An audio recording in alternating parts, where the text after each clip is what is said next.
Ready, 1, 2, 3. Hello viewers, today we right now in biker হেডকোয়ার্টার্সে। আপনারা জানেন বাংলাদেশের যত আনকমন বাইক আছে সব কিন্তু এখান থেকে মূলত মডিফিকেশনের দেন আমরা দেখি। আজকে আমাদের সাভারের গর্ব আলিপের ওরা আসলে বাইকটা কি কালার করতেছে আর খুব সুন্দর একটা কালার করবে।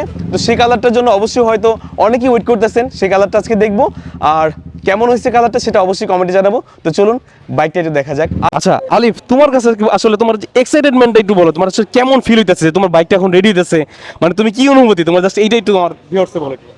ভাই, আমার অনুভূতিটা হচ্ছে আজকে প্রায় 25 দিন পরে আমি আমার বাইকটা পাচ্ছি।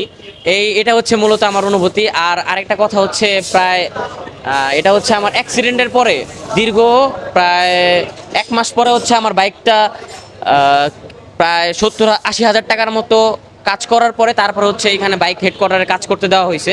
মূলত এখানে 25 দিন লাগছে টাইম।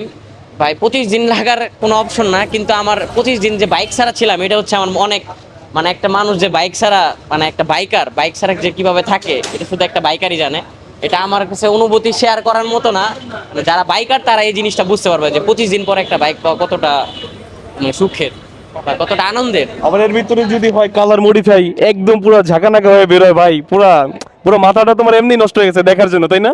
আচ্ছা যাক, আমরা তাহলে দেখি ওর গাড়িটা আসলে কিভাবে, আসলে এখন না আপনাদের পরেই দেখ। আপনার Ready, 1, 2, 3. পারে না। আরে এখন দিয়ে লাভ আছে রে। আরে পাগলা রে। কি রে ভাই করছে? Finally we are ready. আমাদের আসলে যে বাইকটার জন্য আসলে আমরা মূলত রাত 2টা পর্যন্ত ওয়েট করতেছি, তো তোমাকে না আড়াইটা না, সরি, সেই আড়াইটা আজকে কিন্তু বেজে গেছে আর কি। তো ফাইনালি এখন আমরা আমাদের বাইকটা নিয়ে যাবো আর কি।